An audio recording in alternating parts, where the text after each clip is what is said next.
Welcome to another episode of the On the Water podcast. We've got members of the USA surf fishing team. We've got Neil Krauter, Dante Bruschi.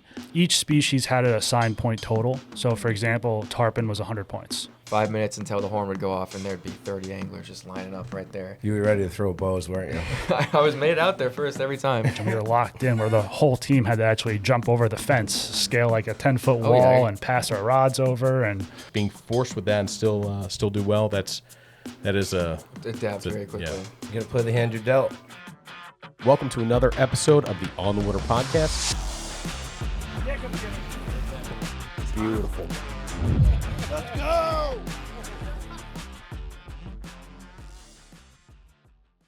If you own a boat, whether it's a sport fish, a charter vessel, or a commercial rig, your insurance should be as reliable as your gear. That's where Lambros Insurance comes in, specializing in marine coverage for yachts, charter boats, commercial vessels, and marinas.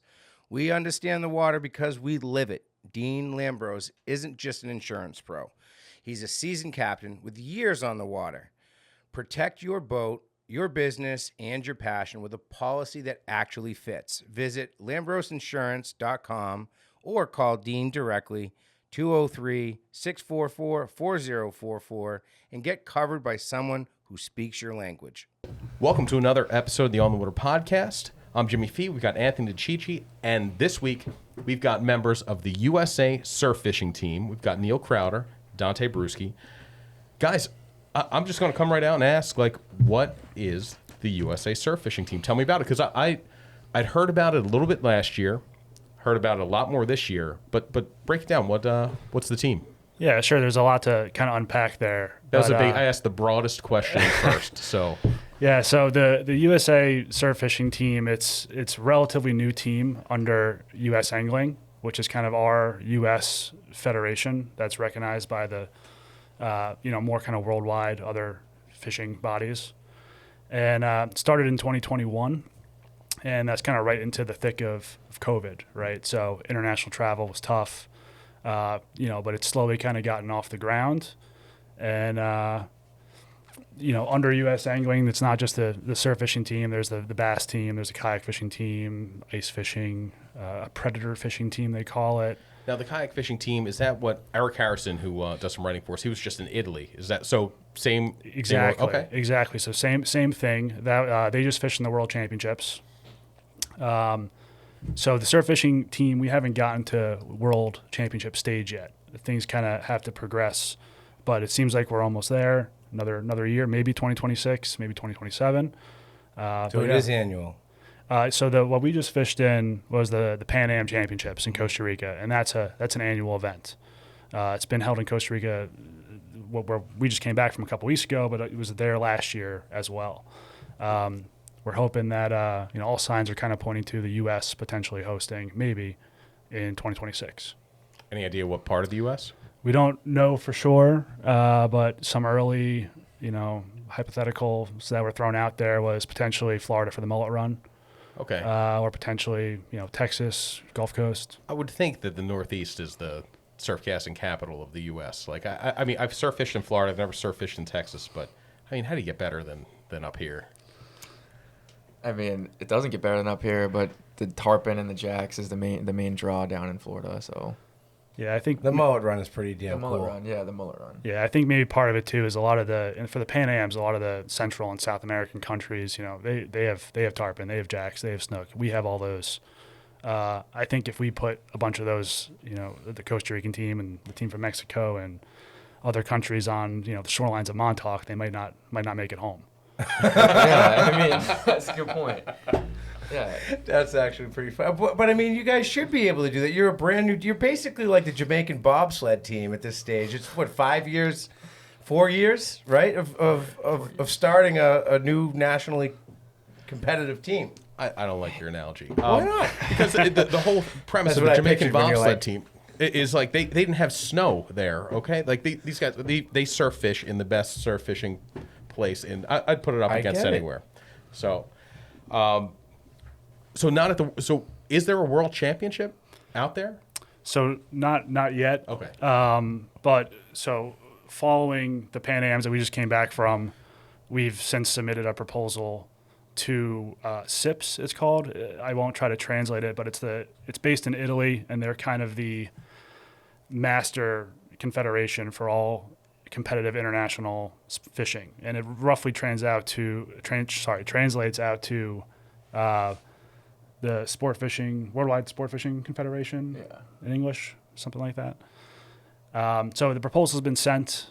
It's a matter of just getting them to agree that we've kind of met the criteria with our Pan Am and more localized competitions to get to the world stage. So, Neil, are you the captain of the team? He's the business manager. That's what he knows. Yeah. Okay. Yeah. So no, I'm not the captain. I'm an angler on the team. But Ben Harvey Murray out of California, he's our team president. Okay. Who serves as captain as well. How many states are represented on the team? How many people are on the team? 15, right? Mm-hmm. Yeah, 15 people on the team. I think it's, you correct me if I'm wrong, it's 3 female anglers. You can have a maximum of 2 juniors, and then 10 men, right? Mm-hmm. Correct. And you're the I junior am representative. junior, and I'll maybe hopefully be the junior next year. Yes. Awesome, great. So, in assembling the team, who does that? How'd you guys come to that? Because I know you've got some heavy hitters. The two of you guys, Brandon from Montauk, Craig from Maryland was one of them as well. So. Yeah, so some of it's kind of organic, word of mouth, people knowing each other from fishing circles. Other parts of it were just, historical team members that had been on the team from prior years. Don't have the full background on that, but I think we're kind of getting to the point where there may be some qualifiers in the future. So early stages into that, but that could be pretty interesting to hold a qualifying event for the last spot or two on the team and seeing where that goes. So the only model I have for this would be the Hobie Worlds, where they'd had for a couple years Striper Cup was a qualifying event, and they had a couple of those tournaments, and that's the winners of those would be selected for the team. That'd be pretty cool. That'd be fun to see that kind of trickle down, and it's interesting to me because I had, like you said, it's really kind of gained prominence over the last it started 5 years ago, and this year it seems like you guys got a lot of attention, and you went down you went to Costa Rica, and tell us how it went, man. So what you first get there, how many days of fishing are there ultimately? There's one practice day where we went out. We practiced for about 5 hours. Then there's 2 days of tournament fishing, which is split up into 4 quarters. So it would be 1 quarter from 6 a.m. to 11, I believe it was, 2-hour lunch break. And quarter 2 would be 1 to 5. So the second quarter was longer on each day, so shorter. And there's two days of that, so 4 quarters total. How do they determine where you're fishing? So did they just say, okay, we're going to this general area, go find the best spot, or do they say everybody has to fish in this particular place? Because I know in some of the surf fishing competitions in New Jersey, you would get beats. Some of the like the club competitions, you would have this stretch of beach, and it was always whoever could cast the furthest one. But it was you didn't get to choose where you fished.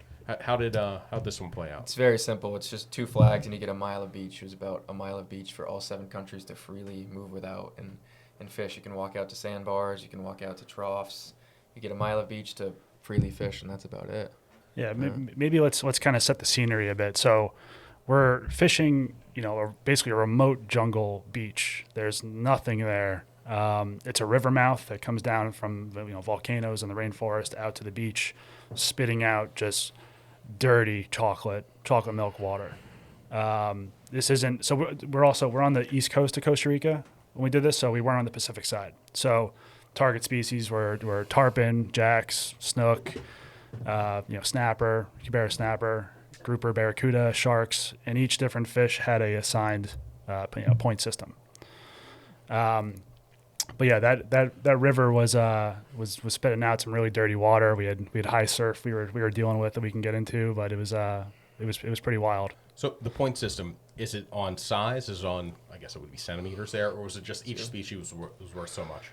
Sure. So each species had an assigned point total. So for example, tarpon was 100 points, and then jacks I think were 10. Snook I believe were 25, and those were really the main 3 fish that we saw hit the beach. The only other species we saw hit the beach was actually by a local guy in the final minutes, pulled in a Cubera out of the spot that we had been casting into for 2.5 days. So that was cool to see. But Cool fish. So Yeah, it didn't cool matter. fish. Any size tarpon, whether it was 30 inches or 70 inches, would be 100 points. Size did matter. So you get 10 points for the initial species, and then however long the fish was, you get that many points added on top of that. Up Got to the point total for that species. Correct, yeah. I believe so, yeah. So, like, That's cool. yeah. Jacks never get their due. no, They're like the bluefish of the South. I think they're awesome, man. They're Jacks the are best. awesome. So but cool, dude. I don't know, yeah. I tell you what, Jack's pound for pound pull real hard. Yeah. They're a good time. So you get down there, you've got this mile to fish.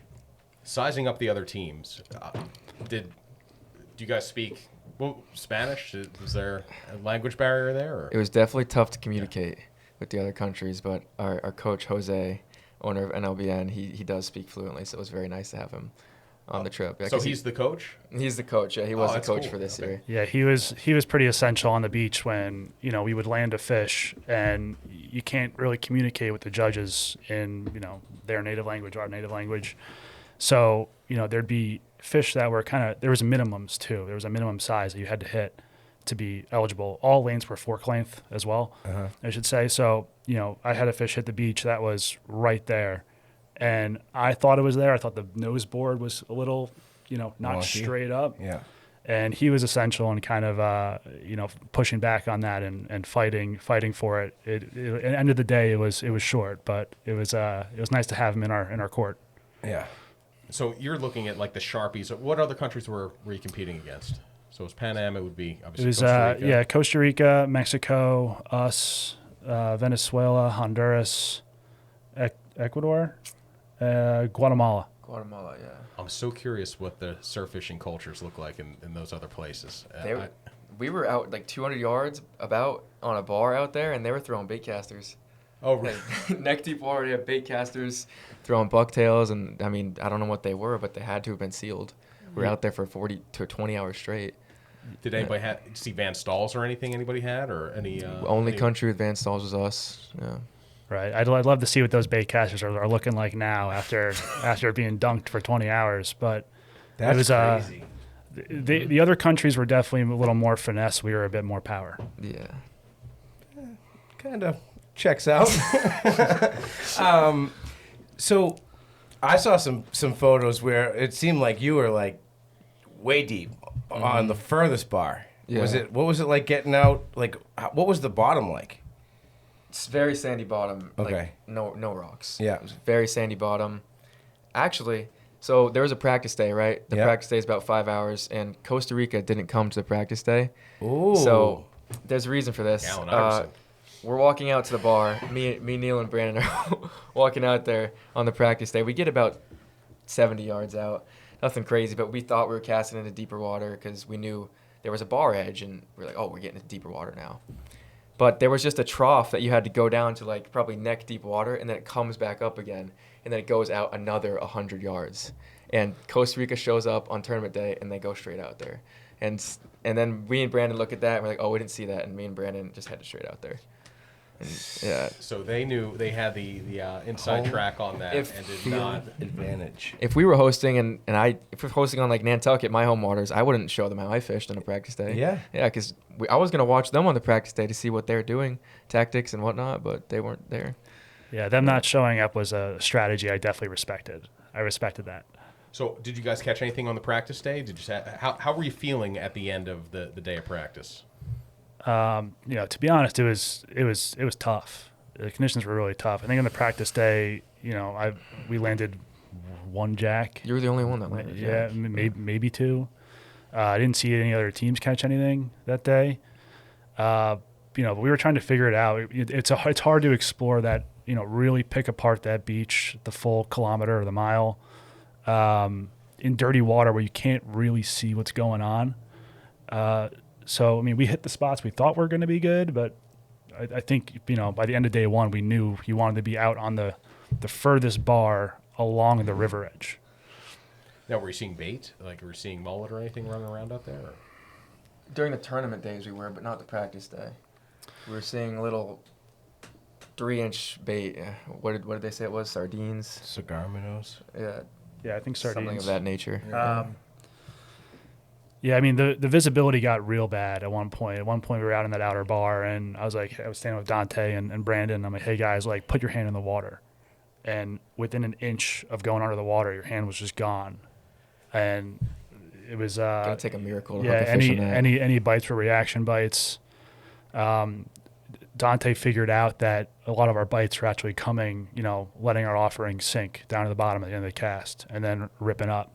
So Dante figured that one out pretty quickly on the first day. Yeah. And I think what was going on, we were talking about this in the car on the ride over, that the fresh water, the dirty fresh water running out of that river with the water density was sitting up high. And we were getting our bites down low and maybe that cleaner, saltier water. Oh yeah, it's called the salt wedge. Remember that from senior year ecology? I guess it would be ecology class. It's one of the things that stuck. I didn't really go to class, Jim. The Quantum Zeal Surf Rod Series delivers high performance at an unbeatable value. Crafted with HSX 24-ton carbon fiber blanks, these rods offer exceptional sensitivity and strength.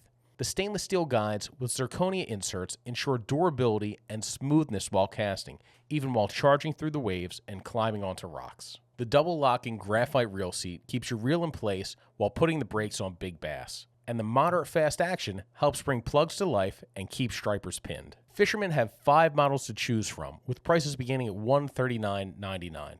There's the 8-foot, 3/4 to 3-ounce rod, perfect for walking sand beaches and throwing minnow plugs, all the way up to the 12-foot, 3 to 8 rod for soaking chunks for cow stripers. Check out the full lineup of Zeal rods at quantumfishing.com.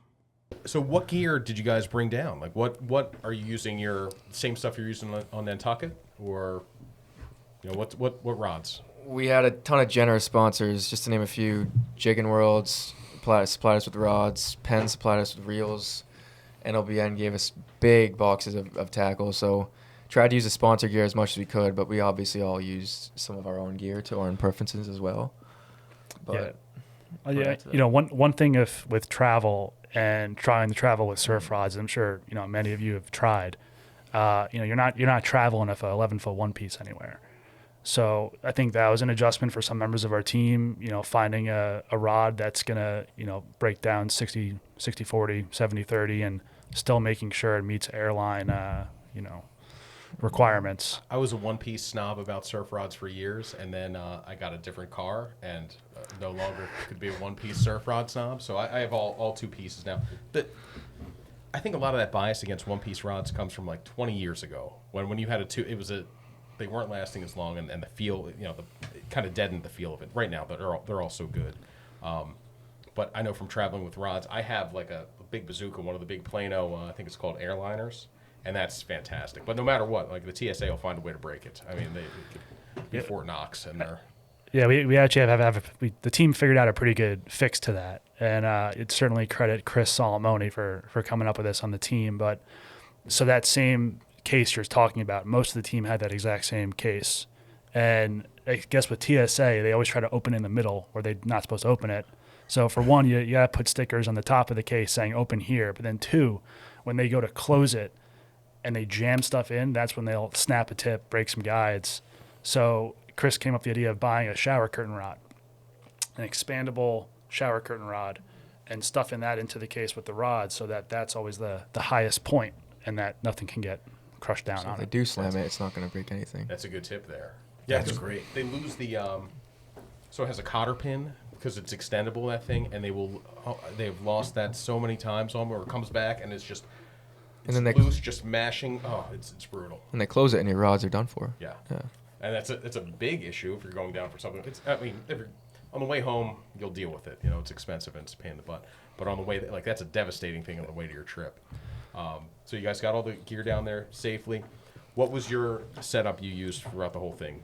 10-foot, 1 to 3, like what? I used a 10-foot, 3/4 ounce to 4, and I was throwing a 1 ounce Hopkins metal the entire tournament. That was a ticket. Okay. Yeah. And how about you? For me, I had a couple ODM kind of 10-6 rods. I fished the Jigging World, 10-foot medium heavy as well. I paired them with VSX's 150s, 200s. The 200 I kind of had geared up with I think I had 60-pound braid on there and a 100-pound leader for tarpon. That was kind of my tarpon rod, just to have one kind of focus on the beach in case we saw them moving around. Did you see any rolling? Like that, obviously, with them being worth the most, probably everybody's gunning for that, at least initially. Yeah, so I mean, we can get into some of the strategy, the team strategy as well, but the tarpon weren't really seen, but the two were jumped. So I jumped one on day one of competition, with, of course, holding my lightest setup in my hand. You know, the tarpon hit a 3-inch, 2-ounce, 56-gram hoagie heavy, believe it or not. And it, there were two of them there, right in the river mouth. One came from the right and missed, and I'm like, oh, tarpon, that's awesome. And then immediately from the other side, from the left, just gets blown up on. Takes one jump and quick run, and it was game over. So you talked about strategy. So I guess after your day of practice, you said only one fish was caught. You caught it. That night, team gathers up and you guys talk about the plan. So what was, if you can share it, what was the plan? There was a lot of team meetings. We would all fish differently the whole day. Obviously, we can't communicate. We're all at different points of a mile of beach. So we come back at the breaks. We come in little circles and we meet about tactics, and then we'll go back to a lodge, and at night we'll all talk about what gear worked, what strategy worked, what speed of retrieval worked, and all that kind of stuff. And after the practice day, I got a few hits on the bottom, actually. So that's when I notified everyone that there's jacks on the bottom. They're sitting on that bottom water column, so rip it up from the bottom is the way to get them. And that was a ticket for the next 2 days for getting those jacks. When you guys were deciding where to fish, because it's so different from how you would regularly surf fish. Like, that's why I'm so curious about how it all works out. Because normally, like, if Cheech and I were going fishing, we either fish side by side or completely different. When you're divvying it up, you have this 1 mile to work with. Was there a hierarchy? Like, if there was one clearly best spot, does the team captain get that spot, or do you do a raffle? How do you decide who gets to choose the spots first? Well, for this beach, there was one clear best spot, but there was only certain people who could get to that best spot, considering it was really heavy surf. You need the tall guys out there. You're getting hammered. The sets between waves are like so short. You get hammered or you go under it. Whatever way you decide to go through the wave, it's right in your face again. And you're fishing that all day long, and not everyone can get out there and do that. So, I mean, I think me and Brandon are the youngest guys. So we were out there most of the time, especially Neil was out there with us as well. But that was... Journeys, get out there. Go eat those waves. Let us know if anything's there. Yeah, but it was there. Yeah. But yeah, there was definitely some strategy towards spreading out. So, day one of competition, when it starts, there's basically a horn that would go off, and everyone stands along the water somewhere, wherever they're going to be. Some people hike down the beach to a different spot until the horn goes off. And when that horn went off, Team USA was, rushing the bar, basically, sprinting out into the water, trying to block off the other teams from, at that moment, what we thought was the spot, until, we eventually learned it was... Team Costa Rica comes out and swims through the trough. Out. Yeah. Right. But, so we'd have people out in that outer bar. We'd have some in tight fishing, little holes and troughs along the shoreline for snook, snook or tarpon, some people on the river mouth, and then some just way down the beach just for a little cleaner water further away from the river. So, let me back up for a second. The competition plays out over a mile of beach. Does each team have their own mile of beach, or is it a mile of beach that all teams are are all intertwined within that mile? It's one singular mile of It's a beach. scrum. For some reason I was like, all right, everyone gets their own little stretch of beach, every team. That's why I was like, if one area was productive, why wouldn't you all just kind of group up and do the old, shuffle? Definitely a packed beach, and 1 mile of beach, right at the start of that bar we have to do to walk out. 5 minutes until the horn would go off, and there'd be 30 anglers just lining up right there, getting ready to walk in and race to the edge of the bar, basically. You were ready to throw bows, weren't you? I was made out there first every time. You can count on that. That's great. I was beating Brandon out there, and he's crazy. That dude's a madman. Was there any physicality? Was there any little dust-ups between the countries? I'd say there were some tense moments, but it's all, it's all pretty cordial. Everyone's trying to be respect each other. But It's a yeah, spirit there of were competition, but in the rules, if you cast over someone's line, you can be disqualified. Oh. So Oh my goodness. So when Don't you're do it at the canal then.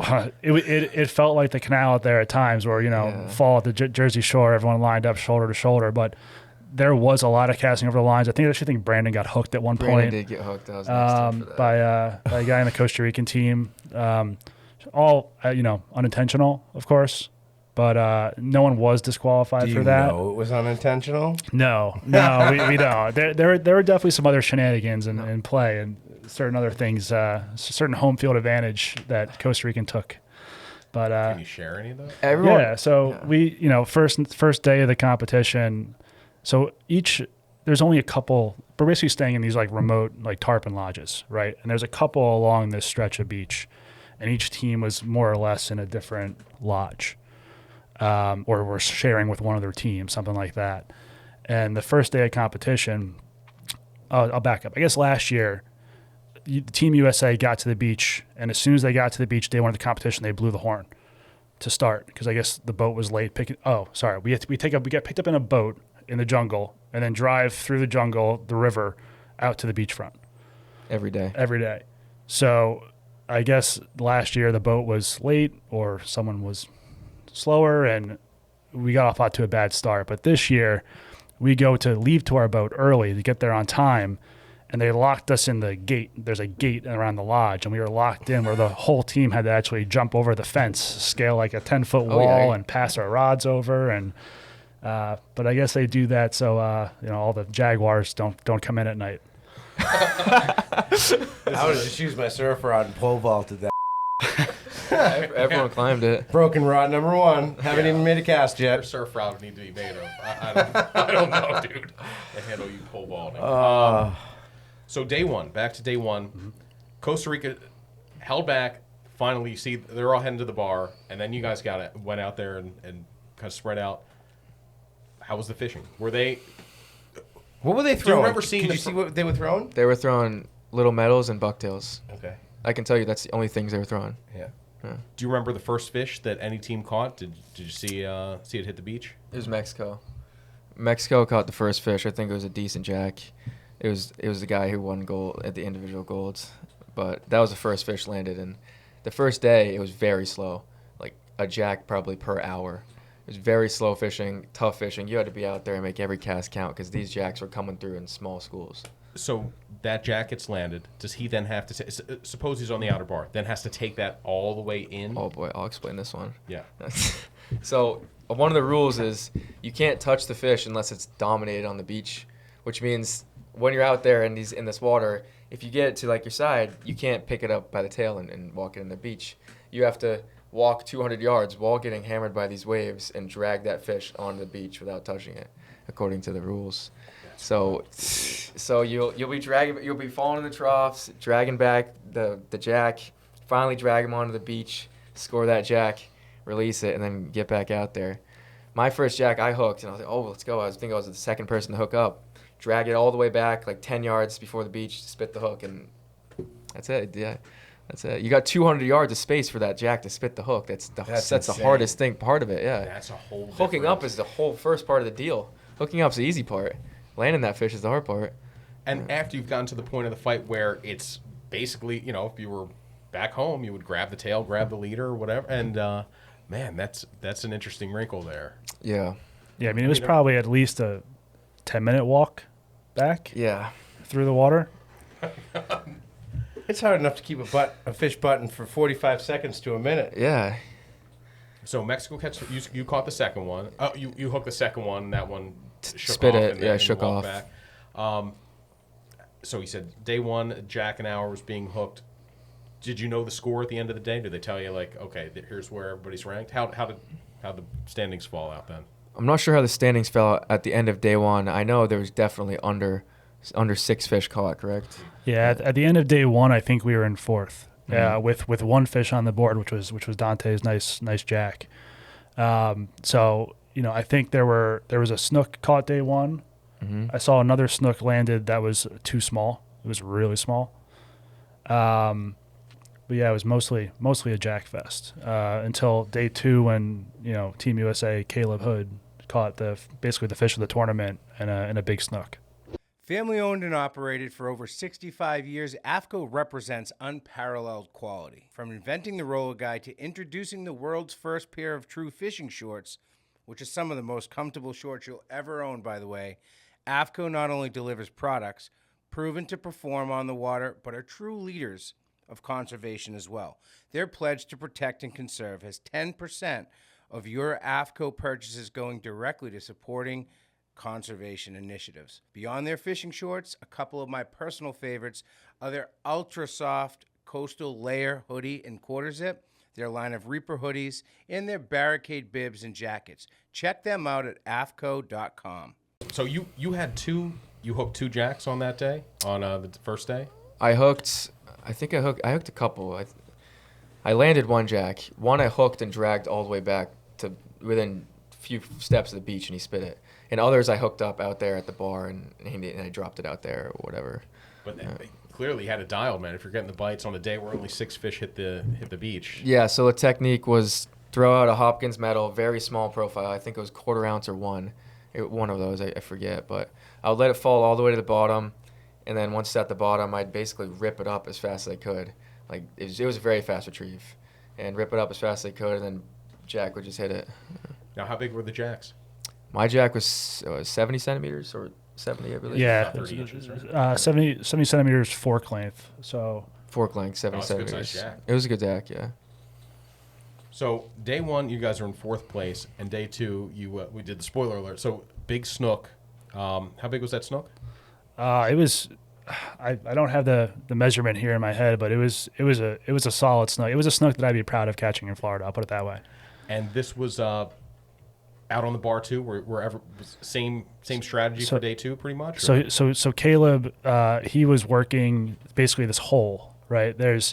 So along the river mouth, there was the bar that we would walk out on to get way out to what we've been talking about. But on the inside of that bar, there was basically a hole that we think was pretty deep, 10, 15 feet.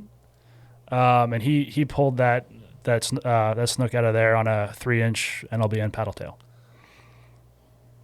The hole was definitely 6 feet deep. Fell on that one time. So that was enough. You guys took silver, right? Yeah, so on day we did take silver, and Dante got individual gold for 21 and under. And, That's awesome, man. And Caleb Hood got individual silver. Individual silver. And so on that day 2, Brandon out of Montauk, he landed a key fish kind of in the final hour. The final hour is really exciting, but I'll let Dante walk through that. All right, so there's kind of something I got to explain first. So for the team medal, it's not your whole team scores added up. It'd be your top 3 anglers. Okay. So top 3 angler scores added up is your team score. So say we have top 3 anglers have great scores, and then another person catches a jack. If their score doesn't add up to more than any of theirs, then they just doesn't count. So I had the jack, Caleb had a snook, and Brandon hooked the jack, which made us the top 3 anglers. And with Brandon's jack, it put us into silver. So we knew that we needed like a fish or 2 to put us in the gold, I think it was. Mm-hmm. So Brandon comes back out there after landing the jack on the bar, and us 3 are basically like, it's got to be one of us that hooks up if we're going to get gold here. But it didn't happen. I actually did hook one. I hooked one with like 30 minutes left when one of us needed a fish for gold, and dragged it all the way back to the beach and landed it, and it didn't qualify. That rule is too small. Brutal, dude. That's it's brutal, yeah. Kind of rule. I wonder why they do that. Do you So know the reason behind it? Yeah, there's a big emphasis on reducing fish mortality and treating the fish right. It's a big. There's a big emphasis on it.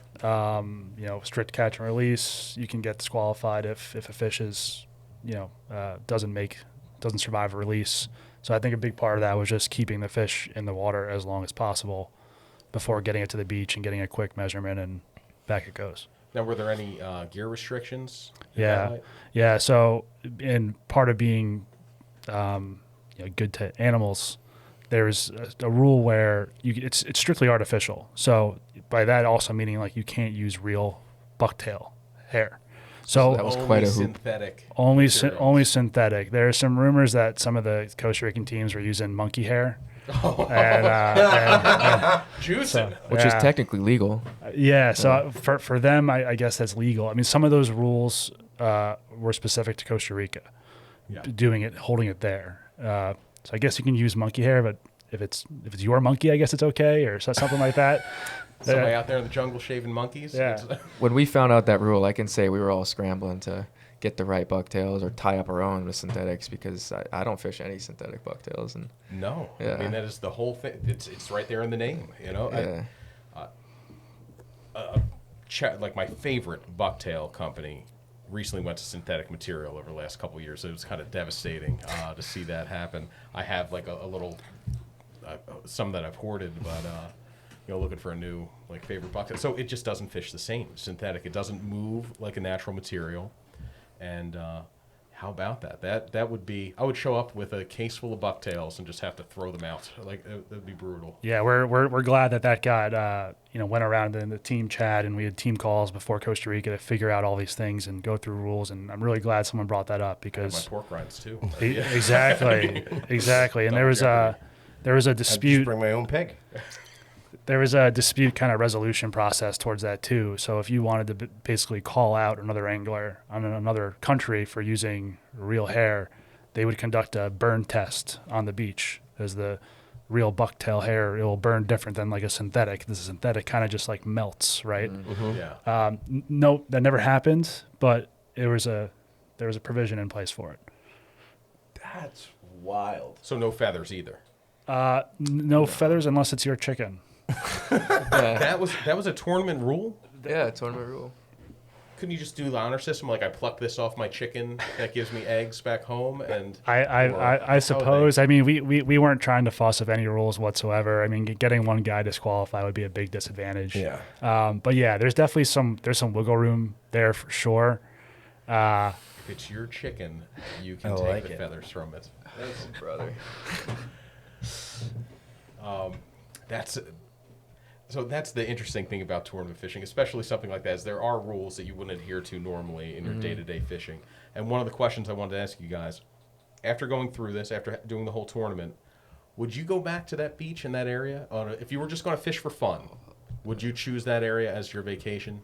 I mean, the tarpon we saw there, the tarpon we did see were absolutely massive. 120 to 150 pound class tarpon that were airing out. I would maybe try to go when it's not. There's less rainy, when it's not really the rainy season, when that river mouth runs a little cleaner. I think that spot could be awesome. Any spot you can catch a tarpon, a cubera from shore, snook, Now, is that like the Montauk of Costa Rica? Like, is that as a known surf fishing destination there? For them, yes. Like there's some monster snook that come out of there. Some of those ones you see with the real fat belly, the real kind of just thick ones, shorter but just fat. So yeah, there's a big fishery there. It's kind of like we went to Costa Rica and and beat them on their home beach. So So Costa Rica didn't get first place? no, so first place was Mexico, U.S. was second place, and Costa Rica was third. Costa Rica had won the prior 2 or 3 years. Yeah. So that was a Is a it big always development. in Costa Rica? The past 2 years were. I'm not sure about before that. But yeah, we're up. We think we're up next in kind of the rotation to host. Do not get first place if it's in the Northeast. I know. I'm going to come watch. I'm going to get my beach chair and my binoculars. I'm going to make sure. Why don't you try I'm going to bring my lighter, burn all their fake bucktails, make sure. Okay. Why don't you try to earn one of those last couple spots, Jim? You do not want Jim tournament fishing. I am competitive angling, competitive anything. I'm terrible. I've lost every bass tournament in this office, often in spectacular fashion. I was thinking this year, I was like, I'm going to make a little fun office albie tournament. I'm going to call it Altoberfest. And I'm like, no, I won't catch an albie all month then if I do that. So, no, a competition is, anytime I've entered tournaments, it's a different mindset you have to have. And Very different. you go down there and the conditions aren't great, but like, dude, you're that's what you get. You don't get to say, no, I want to go to this beach where the conditions might be better. Like, you are fishing in the muddy water and just, it's the level playing field that everybody else has. And that's, I'll personally say that's what I liked about it. How you go and you got to fish what's in front of you. you don't studying moon phases, studying winds, picking a certain day to fish. You get 2 days to fish, and you got to do the best you can with what's in front of you. And that is a very particular like skill set of angling. Of, you can cherry pick like regular fishing. Oh, I'm not going to go tonight. The wind's out of the west. I don't like the west wind at that spot. But for that, saying here's the conditions, figure it out. Still catch something in this. That's something I'm not very. I like to cherry pick the places and the conditions, but to being forced with that and still do well, that is a adapt very quickly. You gotta play the hand you're dealt. That's kind of how I fish. I don't I don't get to be like, oh, like when I have a window, I go, and what I see in front of me, it's like that's all I got. So make the most of it. Yeah, for these month tournaments, people will pick out a moon phase, or they'll pick out a wind they like, or a tide. You got 2 days, and you got to deal with what you got, and that's what I loved about it the most. Yeah. When you put it like that, I could see the excitement. Like now, now I want to do it. Now I want to do one against Cheech. He's in. That's really cool. It's cool, yeah. So we got a lot of background of the USA surf fishing team and the competition. We didn't get any of your guys' background. Neil, tell us a little bit about yourself first. I met you because you pitched some stories for On the Water magazine. You've written them, one on in Guyataku, another one on the Two Rivers in New Jersey, and and tell us about yourself. Yeah, so I'm a New Jersey guy. I do most of my surf fishing down there, but I also spend typically every 5 or so weeks a year up fishing, surf fishing Nantucket. As you said, yeah, I've done a little bit of writing for you guys. That's been fun. Thank you for that opportunity. And yeah, I love it. This is my life. Dante, how old are you? I'm 20. 20. Okay. Am I the youngest on the pod? I think so. Yeah. At least by a couple years, yeah. Maybe Cam Ferry might be. He's a couple years older. Oh, Cam. Yeah. Okay. So, how long have you been fishing? I've been fishing since I was very young, probably like 14. Freshwater, obviously. I didn't get into surf casting until about 6 years ago. But I started out freshwater fishing, got in the kayak a lot. Cheech got me into swim baiting at night. But I started surf casting about 6 years ago down here on the Cape. A buddy of mine, Ian Lumsden, taught me how to fish down here. And then I got into competitive surf casting, and from there it was really like over for me. I love fishing tournaments. That's what draws me to surf casting, is the competitive side of angling. I come from a sports background, so when Neil gave me the call to be on this team, I was like, oh, it was a no-brainer. That's so awesome. So what tournaments do you fish? Have you fished before this one? So Nantucket has 3 tournaments mainly. The Spring Sea Run Opener, which will be in the spring. It'll have the August Blues, which is a very fun tournament. I love that tournament. I got first album in that tournament once. My dad won that tournament last year, actually. This year, David Tribble won it. And then Neil's competing in the Inshore Classic right now, which is the premier Nantucket fishing tournament. And I'll be doing a tournament here on Cape Cod this weekend. I mean, I really find any tournaments I can. Yeah.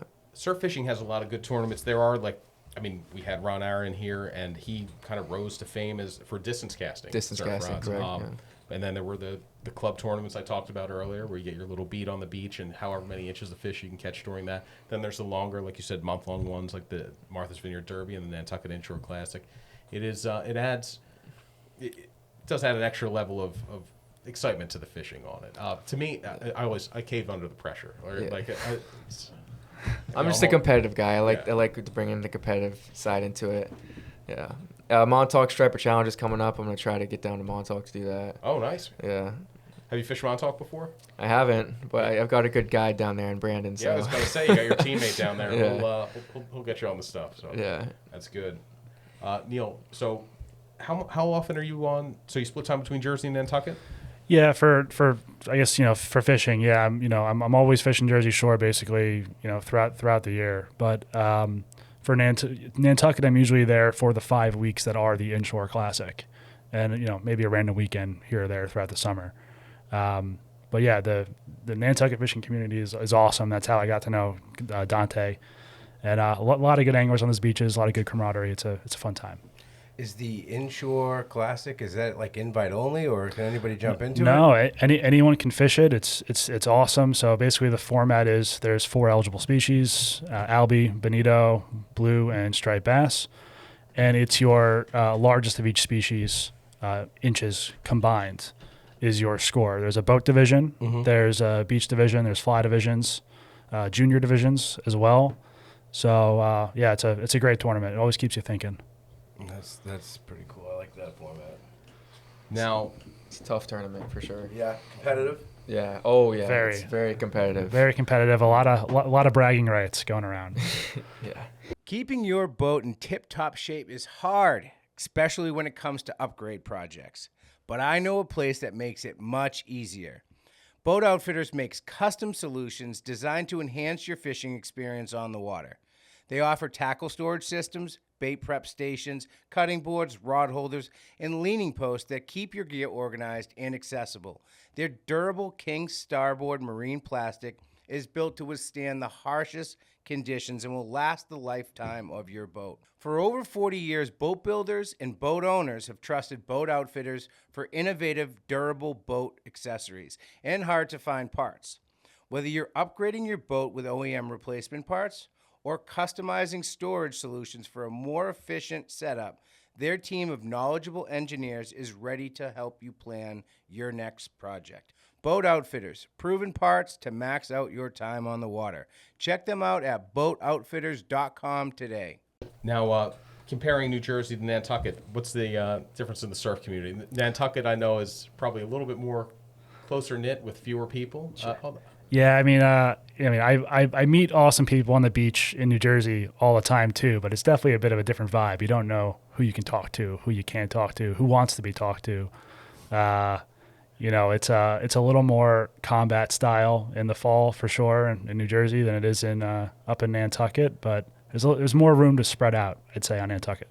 Knowing who wants to be talked to that's you kind of hit the nail on the head. I grew up fishing Jersey. I get down there every fall to go and catch the fall run. Like, it is, I think, the best fall run fishing that we see now for striped bass happens in Monmouth County and Ocean County, New Jersey. Exactly. That's where I am in Monmouth. The past 2 Octobers have been phenomenal. Really big fish moving by in casting range. So it's been great. That's awesome. Would you classify yourself as somebody that wants to be talked to while they're surf fishing or not? I think it depends how the fishing is. It's if I'm out there struggling or there's nothing going on, there's not a fish to be seen in the world. Yeah, sure, I'll talk to people. But if I feel like if I'm really into it grinding, then I can be quiet. It very much depends on the time. I'll and talk the to place. people. Yeah. How about you, Jim? It depends. If it's the canal or if it's the beaches of New Jersey during the day, like, absolutely, we'll talk forever. Let's go get breakfast. Fee's a But hermit. if it's at night, it's kind of it's a little different. And I've softened up. Like, I used to be a little saltier. I've gotten kind of soft in my old age. But Kevin was always bad like that. You would say hi to Kevin Blinkoff, who we work with. You'd be like, "Hey, how's it going?" And he'd just like went right past. You've had some funny experiences at night. I've heard some of the stories where, like, have you ever had people like? Yes, I know where you're going with this. There was a rock I wanted to get on one time, and there was somebody who was like, he couldn't figure out if he was going to do that. Like, he was just kind of standing there, and he started to go out to it, then he would come back, and I go, "Are you going to or get off the pot?" And then they go like, "Jimmy, is that you?" And I'm like, I'm sorry. It was somebody I knew, but I didn't know them well. Yeah. And my tirade was a little bit more drawn out than that. But then I was like, I'm sorry, like, I don't know, like, the clock's ticking. I'm not having a good season, but anyway. Made all these excuses. So you weren't catching I get fish. it. That was a frustration response. Yeah, dude, the tide is going, and I'm like, are you going to go fish or not? Yeah. Because I either am getting that rock or I have to go find another one. But no, that was years ago. I'm much nicer and kinder and gentle. I do get that, but like younger people like me, it's gonna draw people away from the sport. The toxicity that there is in surf casting. Like, it's our job to do the best to eliminate that. We don't have to tell each other spots. I'm not saying that, but at least, I don't know. It gets bad down here in the Cape, in my opinion. It can get pretty, yeah. And I'm with you. Like, you don't have to be that competitive. You don't have to talk to people. Like, by all means, don't, say, "Oh, hey, yeah, like, absolutely, come back to this spot at this tide. I'll see you there." But you can still be cordial. Yeah. And there are people like I've done that. On the Outer Cape is one place where I get it, where I'll be like, "Hey, how's it going?" But it's always the places you don't know well, where I'm more talkative. I'm like, "Hey, hey, having a nice night?" And the guy just goes right by. You're like, "No." I was. Man, so you've got Montauk tournament coming up. rest of the Nantucket Inshore Classic, and then when do you guys start talking about next year for Team USA? So, as I said before, we've submitted a proposal essentially to SIPS for a worldwide kind of championship, world championships. But yeah, we're already starting to think about 2026 Pan Ams at a minimum.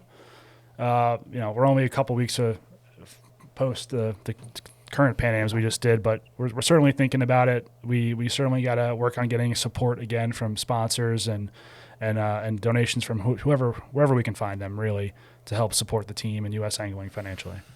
So there is not currently a surf casting world championship. There is not. And you guys are trying to work your way into establishing that for, opening the door for all surf casters to be able to have that kind of, top tier world. That's pretty cool. Right. We have a blueprint to follow, basically, because the kayak team, the bass team, the ice fishing team, they all have world championships. There's an ice fishing world championship? There is. How does that work? I don't know. Out of our wheelhouse. Yeah. But one of the guys who was on the team this year, his name's Ben Blegan. Yeah. And he basically started the surf fishing team as a new discipline under U.S. Angling. But his background is really on the pro walleye circuit and doing ice fishing. So he was on that ice fishing team. So I'm sure we can find out more about it.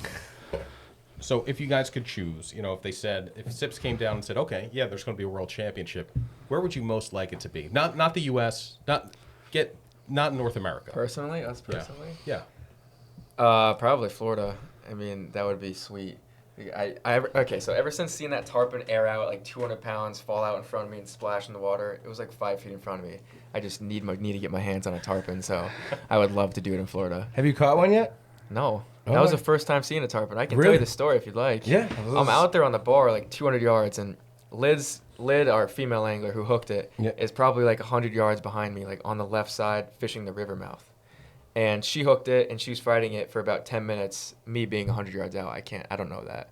But the tarpon worked its way up towards me, and everyone starts yelling, "Tarpon, tarpon!" Look out. And apparently when the tarpon was running up towards me, it threw somebody's combo in the air because the line hit the angler's combo. He lost his combo, and he got cut in the neck a little bit. And it's Lid's over here, and it's 200 yards out away from her. And I just see this huge tarpon, 8 foot long, whatever, 200 pounds, air out in front of me, and literally travel 10 yards midair and bomb right in front of me. I sprinted backwards, reeled in my line, sprinted backwards. I saw his Lid, and if she were to land that, it's essentially an automatic win for our team. So, but then it was so far gone. It was in the middle of a ton of anglers. She couldn't land it. Lost the hook. Yeah, she fought that fish for a while. She was equipped correctly for hooking into that tarpon in that moment, unlike myself. But yeah, how long did you fight it for? 5 minutes. Wow. 5 to 10, yeah. Mm-hmm. And oh man, it was crazy. Can't believe it cost someone else their outfit. What a Notice their jugular too. That's legit combat fishing. It sounds insane. So me and Brandon heard tarpon, and we look back, and I'm like, oh crap! One of the other anglers is on a tarpon. We just lost. And I see it's Lid. I'm like, oh sweet! And this tarpon's running through all the anglers. There's a ton of anglers here, and it's running across. So the line's crossing all of them, and there's just no shot you're landing that and that many rods and that many baits in the water. Yeah. Do people one slides down and kind of acts like do people purposely keep fishing so that it's hey, I'm just no. You could get DQ'd for crossing a line. I think it's probably more to do with costing someone a fish, right? So yeah, there was definitely some of that where, and maybe some of it was just language barrier, right? But there were times when we had anglers hooked up, and we'd have to direct other teams to get the heck out of the way. Move down, we're hooked up, move down, and sometimes they do, sometimes they don't. An event rod is kind of crosses all languages, I feel like it's got to be intentional. Yeah. Brandon got crossed once, and he got hooked a little bit, and probably third time got crossed in a row. He starts sternly talking to. Oh yeah, Montauk's going to come out there. Yeah. The Montauk came out a little bit in Brandon, but Brandon, they can't understand you. Just guy probably thinks he's saying my bad. So how about you? So if you could say, this is where in the world I want to go have this world championship. Yeah, if I had to choose somewhere in North America, I'll do. No, somewhere outside. Okay, somewhere outside. I mean, something along like Great Barrier Reef, I think would be awesome. Yeah. Something like that. I mean, I'm still gravitating towards North America. I'd love to get down to Baja for more roosters from the surf. I think you done that? I have. I think that would be an awesome experience for a world championship because that coastline is so diverse between the big roosters, mahi from shore, you got the Sierras, you got hawkfish, you got grouper. Like, How long ago did you do that? years and years ago. It was probably almost 12 years ago now. So I did it in 2010, I think, and it was there's this guy who. Do you know the website Stripers Online? Yes, yeah. So there was this guy from Minnesota who would High Plains drifter. His name was Todd Fuller. He would organize these trips, and it was always Jersey guys and Northeast guys that would go with him because people in Minnesota don't know, they don't know what they're missing with surf fishing, and it wasn't in Baja. It was south of that in a place called Maito, so south of Puerto Vallarta. And what we did is we stayed in this little basically a bed and breakfast on the beach. The ATVs were all there. You'd roll out of bed and just run the beach, go point to, because you had a big scalloped beach, so there'd be points and coves, and you would just spread out, kind of leapfrog down the beach fishing these points, launch out, and the bait was super strike little neck poppers, but you would drill it out and fill it with as much bird shot as you could get into it, so it was super heavy, and just rip that in across the surface. What was it? How'd you do it in Baja? We were doing a bit of drifting out live baits, Okay. but then also casting tins and poppers as well. It was cool. It was the type of trip where I'm going to get back, and I just have not. I've never gotten back there since. But. Yeah, that's definitely still high on my bucket list to do again and do it right. We were a little early. I wanted to get a rooster. We were a little early, I guess, in the season for that. So definitely want to get back there. I haven't caught a rooster fish yet. I've always wanted to do it. And then every time I get out to one of those places that have them, it's like, no, I want to go offshore again. It's brutal. And then I regret it. But now I really want to get a cubera. Those things are so cool. I want a cubera. That's at the top of my list. The fish that guy pulled in? Yeah. Big?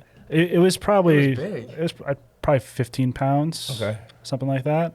So, But yeah, that fish would have. So this was just some poor local on a Saturday wanted to go fishing With a and hand saw line? just an Yeah. international competition happening. I came in from the bar, and Neil is fishing the exact spot where this fish was caught. So I'm coming in from the bar, the tournament's over, and I just see some local. He's tight, right at the point where Neil was casting probably 5 minutes ago. Literally he rolls up to the beach, throws a line out, and pulls in a winning fish that would have won the tournament, and just lands it on the beach. And everyone's like, oh, land a fish. Catch it on bait? That's No, a big. He caught it on a Yozuri little 3D twitch bait. That's a big flex too. Do you see you guys? These worldwide anglers. Here I am coming down. With What was my, going on, Neil? You were fishing that spot It for was- 4 hours before that. That was definitely a flex over me. That he definitely showed me how it was done there in that spot, for sure. That's how it works, isn't it? The local just pulls up and Of then. course, dude. It's how it should work. So you're saying he was watching you guys fish, the thing was over, and he's like, let me show these guys what's up, and just had that local knowledge. Exactly. We were out there for 20 hours. He was out there for 5 minutes. So Did he first cast you? no. He was out there for a bit longer than 5 minutes. But we were out there for 2 days, and he just showed up. That's pretty funny. What's your biggest surf striper? Biggest surf striper is I got a lot of room to go. I'm only at about 40 inches. Yeah, cool. Jersey fish or yeah, probably. It was right? it was a Jersey fish. Is Nice. it Jersey fish? Yep. Yeah, and then up in Nantucket, we don't get them as big Yeah. from the beach. My biggest beach for there is 39 inches. You like playing keep away with the albies and the seals? Yeah, I actually, you win some, you lose some, but you definitely got to lock down that drag and just kind of horse them in. I've broken more rods than I care to share, trying to get That's brutal. albies past those seals. You got Fisher to help you though. I do. I have a black lab who I tie off to my waist, and the seals typically don't like to come out of the water when he's right there with me, so that helps a little bit. Really? So that's something that's kind of unique to Nantucket that you're describing. It happens a little bit on the Outer Cape, but the seals identify the anglers as an easy meal. Not the fishermen themselves, but as a source of an easy meal when they have a hooked fish. And they will come onto the beach in pursuit of that fish. And I had this happen to me once on the Outer Cape, and I'm telling you, my heart stopped at seeing a 400-pound animal come charging out of the surf after the striper I'm trying to land. And, man, it's just kind of it's inevitable in these places. The seals are dialed into that, and the best you can do is just land the fish quickly, right? Yeah, try to get it in quickly, and then the sad part is then when you go to release, they're just there. You know, they're there, they're waiting. You got to kind of get tricky. I saw a guy this week have a pretty good strategy, actually. He was essentially baiting the seal out of the water to come up the beach towards the fish as he would walk backwards with the fish in the line. And then as soon as it was far enough out of the water, he would grab the fish and run and throw it back in the water. So the seal had no chance to get it. Because usually you throw it back in and they're just there, and it's tough to get them by. I find that letting the fish kind of avoid the seal works the best. They open the bail, kind of like juke out the seal, like open it, close it, let the fish do its work. And yeah, in general, I mean, the seals are quick, but like, they're not albie quick. They're probably not even bluefish quick. So I've heard that strategy too. That works. Open the bail, let the seal lose interest, and then land it. Mm-hmm. But having a dog with you, I can see that working. The dog helps. He gets pretty fired up when the seal does start to try to come out. But also what helps too is if you have a car there on the beach, once you hook up and if you're going to open, you have seals in front of you and you got to kind of wait them out a bit. Like Dante said, you kind of open the bail, cup the spool, keep tension, but then you walk back behind your car and you stand behind your car with your rod tip going over your car. And eventually that seal will just go down to the next car or 2 cars over to someone who's actually still actively fishing by the water because they don't think that you're there. Yeah, it's the profile. So it's like the angler profile, the profile of the human. Right. So then, once you're hiding back there, you kind of get a little window, bring them through. Sometimes it works. Sometimes it doesn't. They're very smart animals. But yeah. Mm-hmm. Boatmart is the online marketplace built to help you find your next boat. From the last fall striper blitz to next spring's first cast, Boatmart is here to get you on the water. With thousands of listings from fishing boats to pontoons, cruisers to sailboats, Boatmart has something for everyone. Listings from fishing boats to pontoons, cruisers to sailboats, Boatmart has something for every boater and every adventure. As the official marketplace partner of On the Water, we make it simple to find your next boat. Visit boatmart.com today to search for your next boat, or check them out in the classifieds tab on onthewater.com to find your next fishing boat. Were you guys worried about sharks at all? Being in or anything? I saw one. Yeah? So there's a river mouth. I saw some crocs along the banks and the crocodiles. Big old crocodiles. A ton of people were hooking stingrays too and landing those. Those don't count as points, but I actually stepped on a stingray and it's like little flapped the side of my ankle, so that kind of stopped my heart for a bit. So you're like shuffling your feet on the sandbar. That's what they say to. They say to shuffle. But you can't shuffle when you're getting hit by 7-foot bombs. And it's True. Yeah. That is true. You're jumping over, you gotta land. So I did that, and then I step on one, and it's hit me on the ankle, and I was pretty messed up for a solid. Yeah. I thought you didn't get barbed. Yeah, you were lucky. I think the first day there might have been more stingrays landed than jacks, because some of the other countries were just bucktail and bottom, and they kept picking up those stingrays. Love it. They can't resist. They can't resist the monkey hair. I need a monkey hair bucktail. I was. It wouldn't be that good. It would almost be like marabou. I feel like. I guess it depends on the monkey species that you own, because you can only use it if it's your monkey. Yeah. So. Dude, saltwater crocs are no joke. They're not, yeah. And they're not slow. No, they're fast. Do they hang out? They don't go offshore. So, I mean, every once in a while you see those videos somewhere. I don't know if it's Australia or wherever, but they're out in the beachfront in the waves. We didn't see any of that. But it was definitely in the back of our minds between, crocs just a couple hundred yards up the river, the stingrays, and that murky water at a river mouth. It kind of just screamed bull shark, too. But... I don't know what shark I saw, but me and Lid were fishing that mouth, and we saw a shark cruising by. We were, oh, great. Do you get any kind of download from the tourism board or the people that are hosting, saying, hey, you got jaguars, you got these dangers, be aware of them at least? Not really, but we did hear some pretty crazy stories. So in the mornings when we would get to the beach, I guess it was turtle nesting season. And this is like a black sand beach. Just untouched, beautiful, right? It leads right up to the jungle.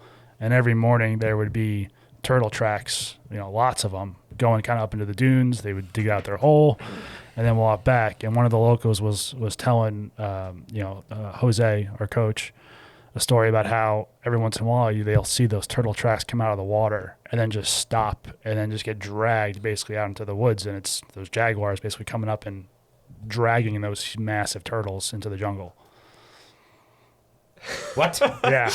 I said the same thing, but it's pretty insane. It was a very remote spot. I mean, those are some strong animals. we were waking up to howler monkeys. Yeah.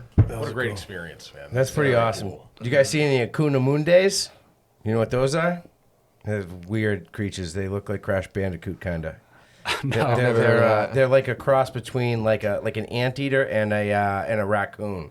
Oh yeah, no, I know what you're talking about. We did not see any of those, but Kawanis, do you mean? I don't know. I call them Akuna Mundes. Sure. I think that's the name for them. Definitely not. Yeah, we'll look it up. We'll drop it in the comments section. Maybe leave it in the comments. You